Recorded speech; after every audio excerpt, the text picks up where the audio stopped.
Hello, I'm sorry my last video just got stopped in between,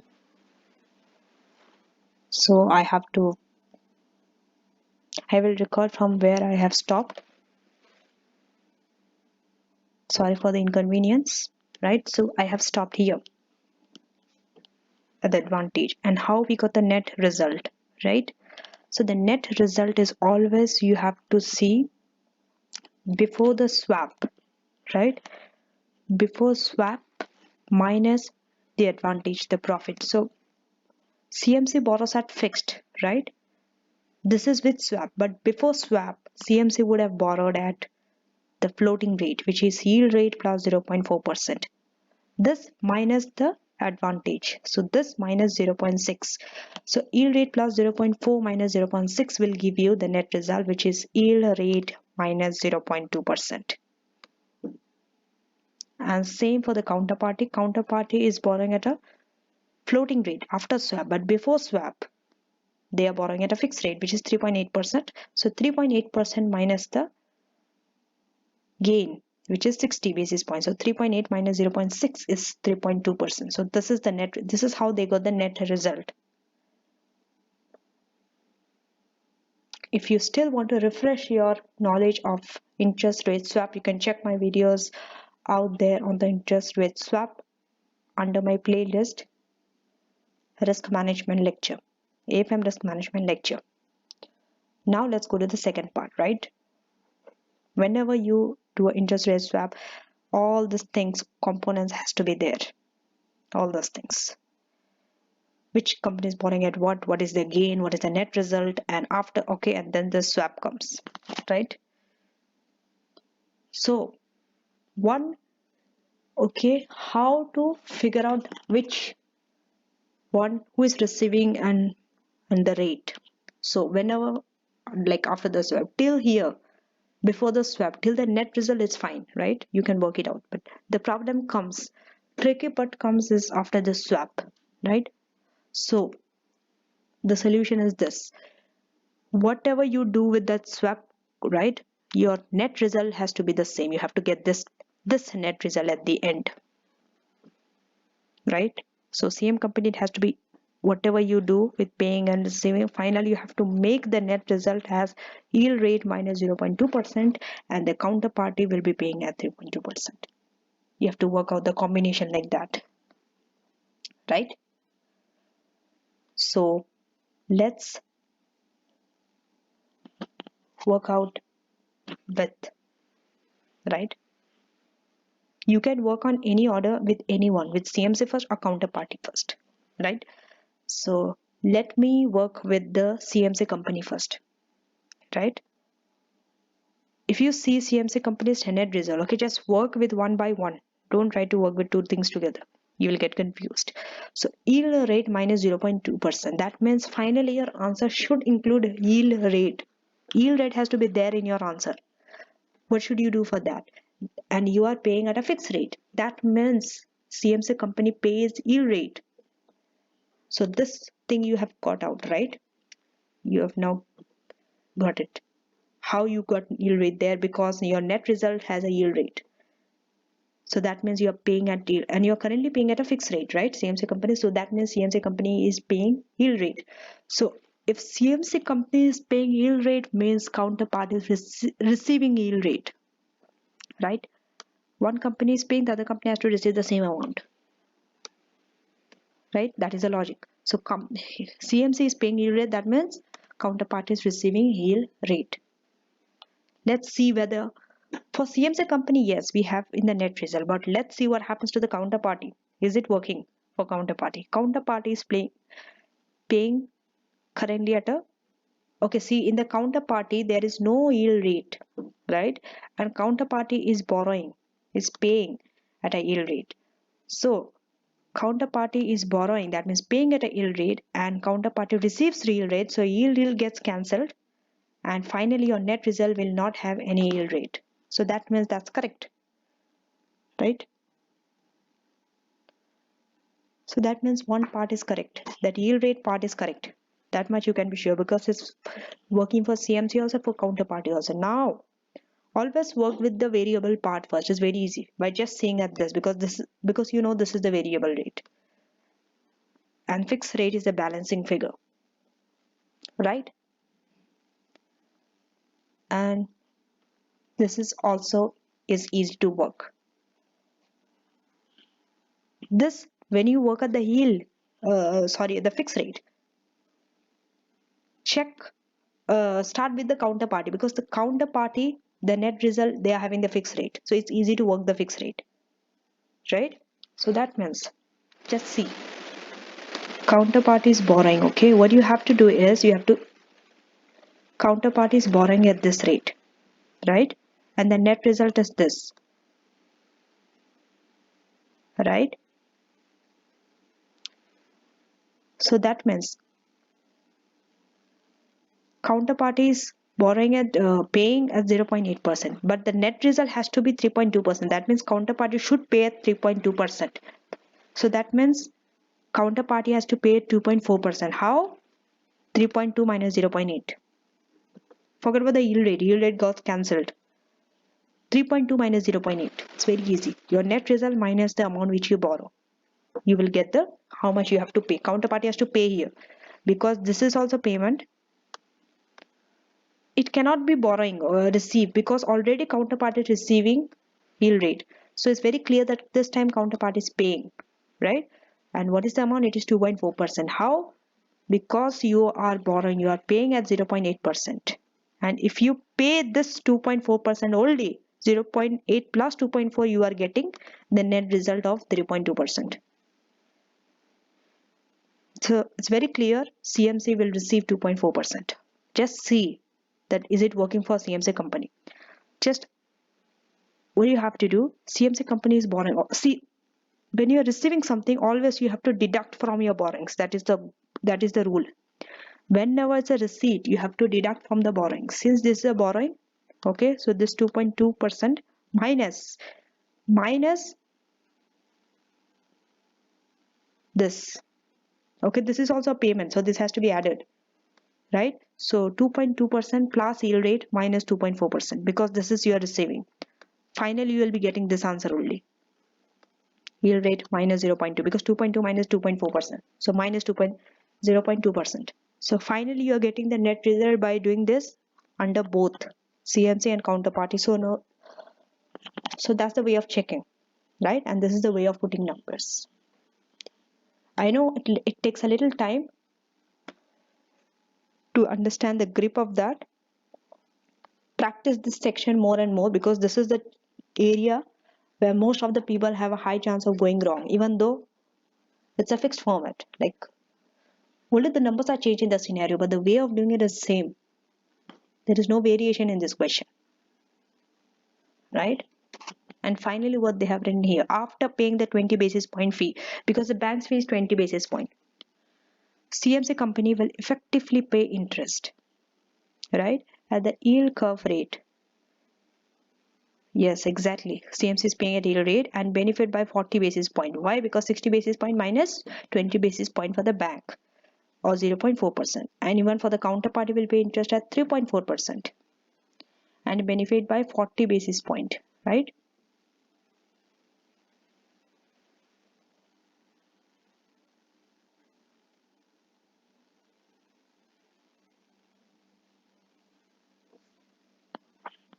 So this is this is not 3.4. They will pay interest at 2.4%, right? That's not 3.4. Please make sure it's 2.4%. There has been a typing error. Now let's go to part C. Part C, what you are supposed to do, calculate the modified duration of loan if it is repaid in the equal amounts, and explain how duration can be used to measure the sensitivity of the loan to changes in the interest rates. So modified duration of the loan, okay, and the loan is, let's go to the loan section.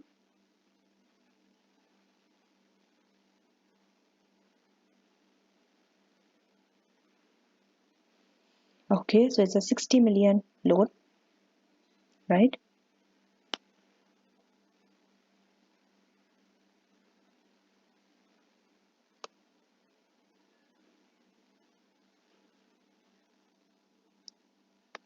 Now let's go here.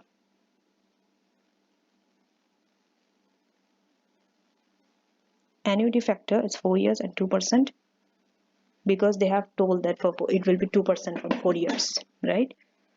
And the annuity factor you can get from the table, 3.808. So equal annual amounts repayable per year. So this divided by the annuity factor, you will get this. And this is known as the Macaulay duration. And you should know how to calculate Macaulay duration before you know the modified duration. So the Macaulay duration, first by using this amount, you have to discount it, right? You have to discount it. How to discount it? Which discounting factor to use? Any idea?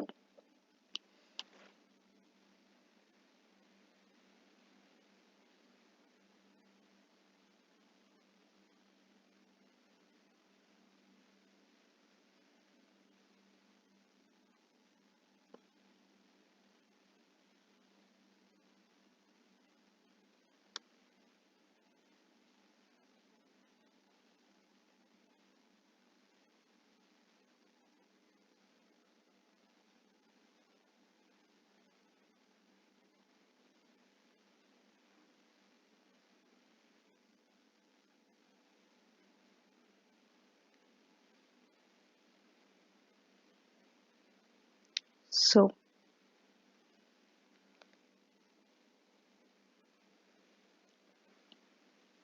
annual interest rate of 2% will be payable, which is same as the loan's cross redemption yield to maturity,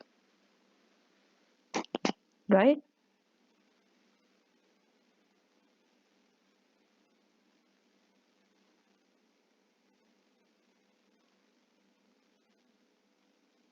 Any other information?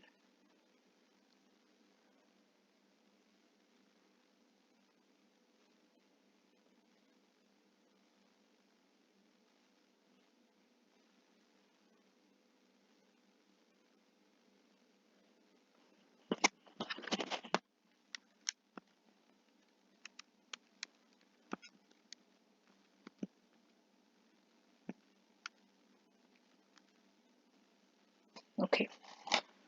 So it is clear, okay, this is how they get the redemption yield. It is very clear which rate they are using for the interest. They are using 2.2%, right? They are using the 2.2% only fixed rate. It has been decided by the swap. They are going by the fixed rate. So by using this rate, they have to discount that 2.2%, right? For the first year, second year, third year, the fourth year, you have to discount, right? And that 2.2% you will not get from the table. You have to know how to calculate.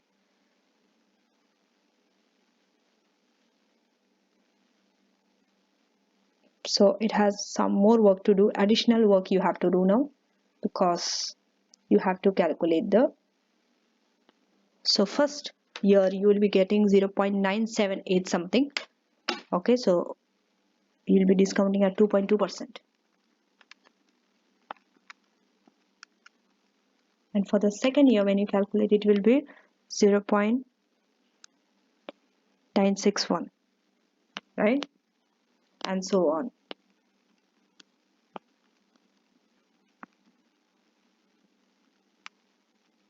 So like that you have to keep on calculating, right?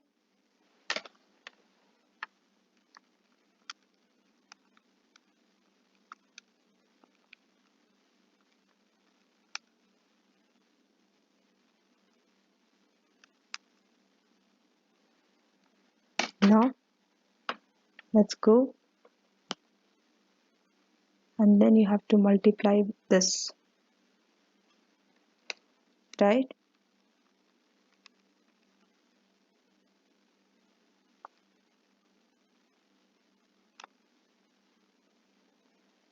So Mercury duration you have to multiply by the number of years, okay? First year 1, 2, 3 and 4, and since it's equal, so the amount will be same in all the year, and finally divide by 60,000 because that is the whole amount. So you are getting 2.47 years, and modified duration is 2.47 divided by 1.02 because 2% interest, right? So 1.02, and you are getting 2.42 years. Now it comes your theory part, right? So the equation linking modified duration, can you give me just 1 minute?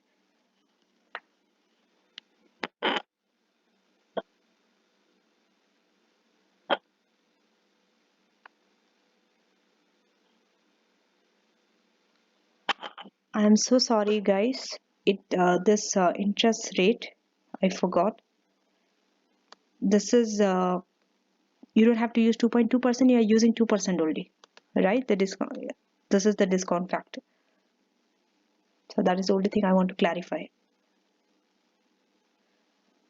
And the equation linking modified division, the relationship between the change in interest rates and change in price of a value for bond or loan is given as below. So this is the formula they have given, right? P is the current value of the loan or bond and is a constant, right?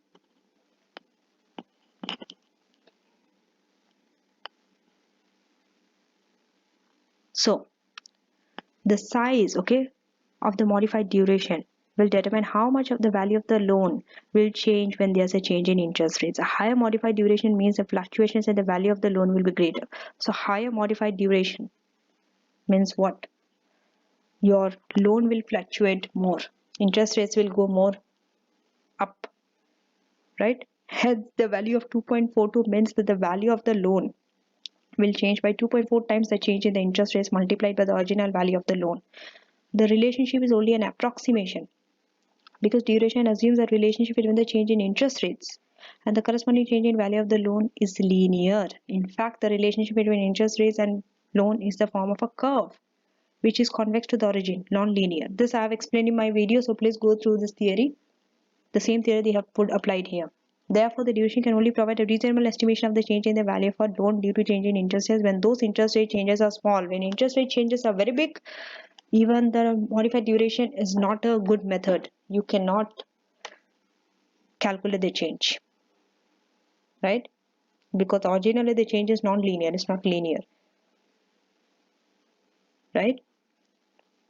So this is exactly copy paste from your textbook, from BPP textbook, and I have explained in my video, so please go through this. And finally, let's go to the D. D is the one where we have to focus more because it also has the 4 professional marks, and to gain the 4 professional marks you need to follow this. It's a memorandum, right? So this is a the format for the memorandum. This needs to be kept in mind. Highlight in yellow, right? From, who are you? A financial consultant. To, who? The board of directors of the company. Date, okay? And then you have to write the subject. Subject is very important, right? So what are the subjects? What are you going to discuss here? Discussion of the proposal to manage the foreign exchange and interest rate exposure and the proposal to move operation to 4 branches and consecutional agency issues. So there are 4 issues you are talking about here. One is about foreign currency, then interest rate, then the proposal to move to 4 branches, and finally the agency issues. So 4 issues you are talking about here. You have to mention all those 4 in your subject. Then we go to a little introduction of 3 lines. So this memo, you have to say the purpose of the memo. Then only you will get your professional marks. This memo discusses the proposal of whether or not CMC should undertake the management of foreign exchange and interest rate exposure and the agency issues resulting from the proposal to locate branches internationally and how these issues may be mitigated. Each proposal will be considered in turn. So proposal 1. So now this is your subheading you are using. Proposal 1. And then you are writing proposal 2. Don't go and write proposal 2 and then proposal 1. Go and follow that logical order to get the professional marks, right? So now let's go to the proposal 1. What was proposal 1 about? Management of foreign exchange and interest rate exposure, right? So here I can see some theory parts are explained, and not calculations, right? And this calculation theory is just taken from their calculations only, right? So now let's see how it's written, right? Management of, okay, the non-executive directors are correct if CMC is in a situation where markets are perfect and efficient, where information is freely available and when securities are priced correctly. In this circumstance, risk management of hedging would not add value. So you also have to know the circumstance where risk management hedging will not add value. When is it? When the markets are perfect, efficient, information is freely available. All this are coming from where? Are coming from your knowledge. All these are there in the textbook. So go to the textbook. Right? If a market is perfect, information is freely available in this condition, right? Not in all condition, okay? In this condition, risk management or hedging would not add value. And if shareholders hold well-diversified portfolios, unsystematic risk will be largely eliminated. The position against hedging states that in such cases companies would not increase shareholder value by hedging or eliminating risk because there will be no further reduction in unsystematic risk. Furthermore, the cost of reducing any systematic risk will equal or be greater than the benefit derived from such risk reduction. Shareholders would not gain from risk management or hedging. In fact, if the cost exceeds the benefits, then hedging may result in reduction in shareholders' value.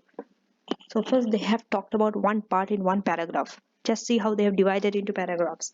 First paragraph already talked about where risk management is not important and will not add any value. Let's go to the second paragraph. Risk management or hedging may result in increasing corporate and therefore shareholder value. So the second uh, paragraph is saying about increasing in shareholder value, how it will increase shareholder value. This is how you have to divide your paragraphs. Each paragraph should talk one specific point or explain one thing, right? So risk management or hedging may result in increasing corporate and shareholder value if market imperfections exist, and in this situations reducing the volatility of a company's earnings will result in higher cash inflows. Proponents of hedging cite three main situations where reduction of volatility or risk may increase cash flows in situations. So they are saying that by reducing the risk, they are increasing cash flows. Okay, where the rate of tax is increasing, where a firm could face significant financial distress caused due to high volatility in earnings, and where the stable earnings increases certainty and ability to plan for the future, thus resulting in stable investment policies by the firm. Let's go to the third. Active hedging may also reduce agency costs. By the way, under the exam conditions, I know that it's not possible to write all these points, so make sure you write the key points, whatever you think is important, right? It's not important for you to cover all the points. Even if you don't cover all the points, it's perfectly fine because this question is longer than the ones which you will be able to cover under the exam, right? Real exam. This is just given for your knowledge purpose. So you can study from here. That's why more is provided in the answer. So active hedging may also reduce agency cost. For example, unlike shareholders, managers, and employees of the company may not hold diversified portfolios. Hedging allows the risk faced by managers and employees to be reduced. So now they are taking perspective from various angles, not just from the shareholder, from managers and employees, which is included in the third paragraph. Additionally, hedging may allow managers to be less concerned about market movements which are not within their control, and instead allow them to focus on business issues over which they can exercise control. This seems to be what purchasing director is contending. On the other hand, the finance director seems to be more interested in increasing his personal benefits and not necessarily in increasing the value of the CMC company. Remember that thing, ethics issue I told you to highlight? That they are just concerned about their remuneration. They are not concerned about the value. So that point they have put here. A consistent hedging strategy or policy may be used as a signaling tool to reduce the conflict of interest between bondholders and shareholders and thus reduce restrictive covenant.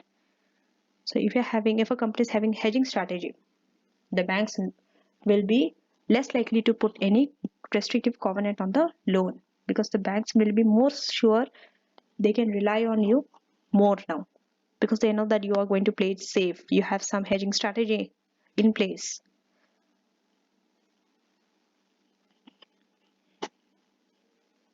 It is also suggested that until recently, CMC had no intention of hedging and communicating this in its annual report. It is likely that shareholders will therefore have created their own risk management policies, a risk change, strategy change in the policy that may have negative impact on the shareholders and the client. Impact of this will need to be taken into account. And the case of whether to hedge or not is not clear cut, right? As CMC should consider all the above factors and be clear about why it is intending to change its strategy before coming to a conclusion. Any intended change in policy should be communicated to the shareholders. Shareholders can also benefit from risk management because the risk profile of the company may change, resulting in a reduced cost of capital. This portion of the answer is a key. This is like your conclusion, and this is how you need to write in AFM. In AFM, it's not a clear-cut things. You will never come across where everything is clear-cut, right? Where you can say with certainty that this is what, this is yes, this is no, this is black, this is white. There is nothing black and white here. Everything is gray, right? So that's why the first sentence, the case of whether to hedge or not, is not clear-cut. You cannot say you have to hedge or you don't have to hedge. Not hedging is the best or hedging is the best. Right? Ultimately, the decision will be made by the CMC board. So this is how you have to end it. That they should consider all the factors which you have provided them before taking any action. Right? You will just give the pros and the cons of hedging and finally leave the decision to them. Now let's go to the proposal 2, international branches, agency issues and their mitigation. So this has 3 things to talk about.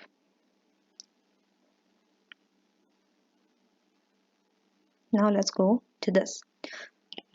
Principal-agent relationships can be observed within an organization between different stakeholder groups. With the proposed branches located in different countries, the principal-agent relationship will be between the directors and the senior management of CMC in Switzerland and the managers of the individual branches. So the principal are the senior management in Switzerland and the managers of individual branches are the agent. Agency issues can arise when the motivations of the branch managers who are interested in the performance of the individual branches diverged from the management of CMC headquarters who are interested in the performance of the whole organization. So you can see there are two clear conflict. There is a clear conflict between the two. Agent, the managers want that their individual branches should perform well, whereas the CMC headquarters want their whole organization should perform well. So these issues may arise because branch managers are not aware of, appreciate the importance of the key factors of the corporate level. They may also arise because of differences in cultures and divergent backgrounds. To answer all this, you require knowledge. Some knowledge, some theoretical knowledge you require. And this you will get from the textbook itself. In the textbook, everything is included. Because I have gone through that textbook 3 or 4 times, so I know that all these points are taken from there. Right? Especially the agency issue is a very open topic. It is everywhere. So it's very easy to answer questions on agency issues, right? Why it might diverge, why differences in goal and all is very easy. You can write from your common sense itself. You don't need a book or something. Now let's go to the mitigation mechanism, right? Involves monitoring, compensation, communication policies. All this are solving agency issues, right? All of these mechanisms need to work in complementary fashion in order to achieve goal congruence, much like the mechanisms in any principal-agent relationship. Monitoring policies would involve ensuring that key aims and strategies are agreed between all parties before implementation and results monitored to ensure adherence with the original agreements. Where there are differences, for example, due to external factors, new targets need to be agreed. Where deviations are noticed, they should be communicated quickly. So compensation package should ensure that reward is based on achievement of organizational value, and therefore there is every incentive for the branch managers to act in the best interest of the corporation as a whole. So what are they doing? They're changing the compensation package. They are saying that each individual manager will get the reward only if their objective helps to help the whole organization, right? There will be an incentive to each individual branch, what will help as a result? What will help happen? The manager will work in the direction of the organization. Why? Because their incentives are linked to that. If they add to improve the performance of the whole organization, they know they are going to get an incentive. So overall, it's going to help both the organization, the whole organization, and each individual branch managers. And finally, communication should be two-way, in that branch managers should be made fully aware of the organizational objective and any change to this and how the branch contributes to this in order to ensure their acceptance of the objective. Furthermore, the management at CMC headquarters should be fully aware of cultural and educational differences in the countries where the branches are to be set up. It's very important because as in different countries the branches are setting up, it's very important that headquarters are aware of the culture, because there are cultural differences and educational differences in the different countries, right? So headquarters need to be very aware of this too when the branches are to be set up, and fully plan for how organizational objectives may nevertheless be achieved within this difference. Even with these differences, organizational objectives needs to be achieved and is only up to the headquarter. So all these things, if you want to answer, right, you need to have a wider understanding, wider knowledge. Then only it's possible to answer questions like this. All the questions you will not get from the textbook. Some you need to think. You need to think a lot from wider perspective, from not just financial but non-financial stuff you have to bring to your answer, right? So now that's it for this video, right? My next video will be, I will be discussing question 2. So stay tuned to get more of these videos, and don't forget to subscribe to my channel, like, hit, comment and share. Thank you.